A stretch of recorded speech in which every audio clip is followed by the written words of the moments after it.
Hi, I'm Sue Palmer. I'm a veterinary physiotherapist and an equine body worker, and I'd like to welcome you to this DVD. What we're going to do here is teach you about how to massage your own horse and how to improve his health and well-being. Do you have a horse that you'd like to help improve his performance? Do you have a horse that you'd like to keep in good health? Do you have a horse that feels a bit stiff when you're riding him? He finds it more difficult to go to the left or the right. Perhaps he tilts his head to one side. Perhaps he finds it a bit difficult coming through from behind. He finds it difficult to lift through his back. Might find it more difficult to strike off on one canter leg.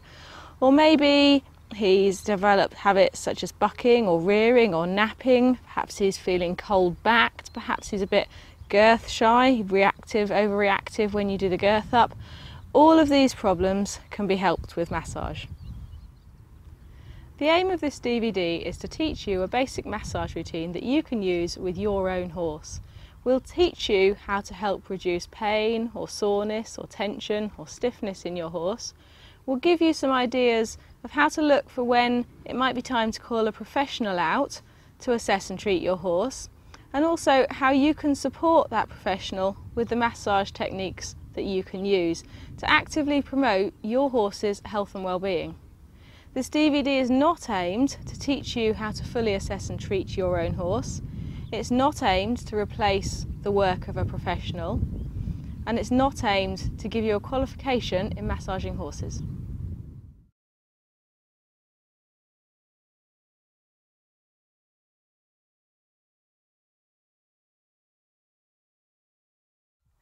So the first move we're going to talk about is Effleurage.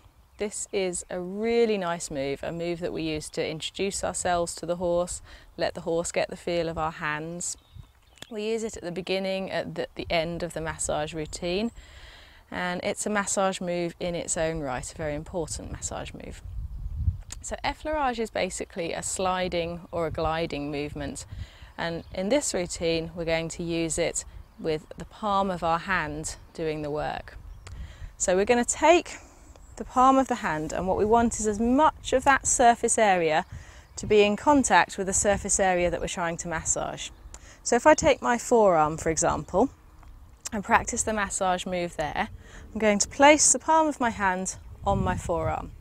I'm going to apply a little bit of pressure, and I'm going to slide up the surface that I want to massage, release the pressure, but keep touching the skin, and slide back down again. I'm going to apply a little bit of pressure, slide up the area that I want to massage, release the pressure, and slide down again. And repeat that as many times as necessary.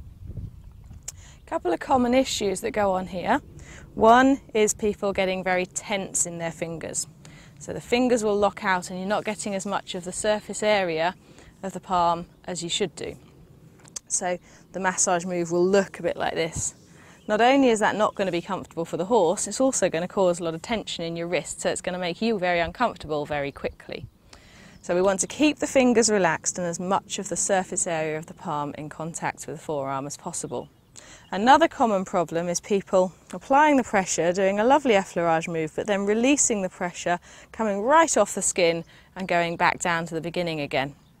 That loses the connection with the horse, and it loses some of the feeling that you get through the massage. So you want to make sure you slide up with relaxed fingers, relaxed hand, release the pressure, but keep in touch with the skin and slide back down to the beginning of that muscle again.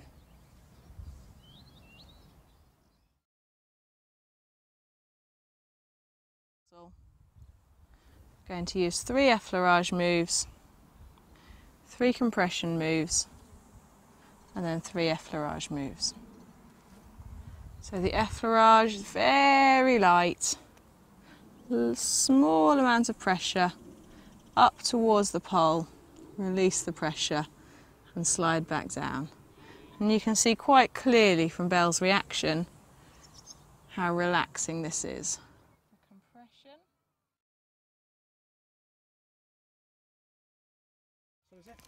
Next we're going to look at the trapezius muscle. This muscle runs from the spina scapula up towards the middle of the neck and up towards the middle of the back.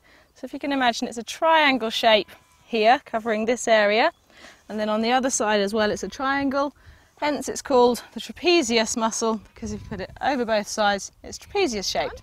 Nice. And we're going to find our spine of scapula. So I run my hand back, find the front of the shoulder blade, come back a little bit further and find that dip. And then that's the spine of scapula running on this angle here. Okay, I draw across about halfway down. Again, you won't see the chalk very clearly until it dries. I pick a spot halfway up her neck. She's got a nice easy whirl to work with here. I draw a spot there. And then I pick a spot about halfway under where the saddle would sit and draw across there. Okay, join my dots. That gives me my nice triangle shape. The fibres in this muscle run like a fan, so they all come into the spine of scapula.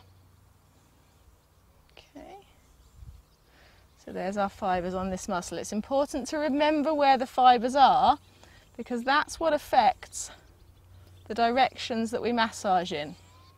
I'm just going to colour this muscle in fully for you now, remembering that this is not the exact position of the muscle, but it's a good enough positioning to be able to know where we're trying to massage.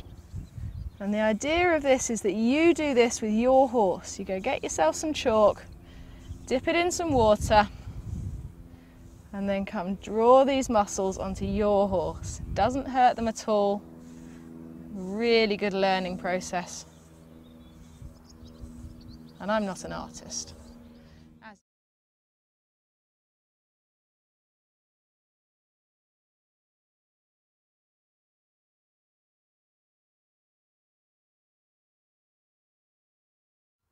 As often as you want. You can massage once a day, once a week, once a month. It's really what suits you and your horse and what fits into your time frame. If I had a choice, I'd say go for once a week. That gives you a chance to fully assess your horse each week, keep an eye on his physical condition and give him a health boost every week.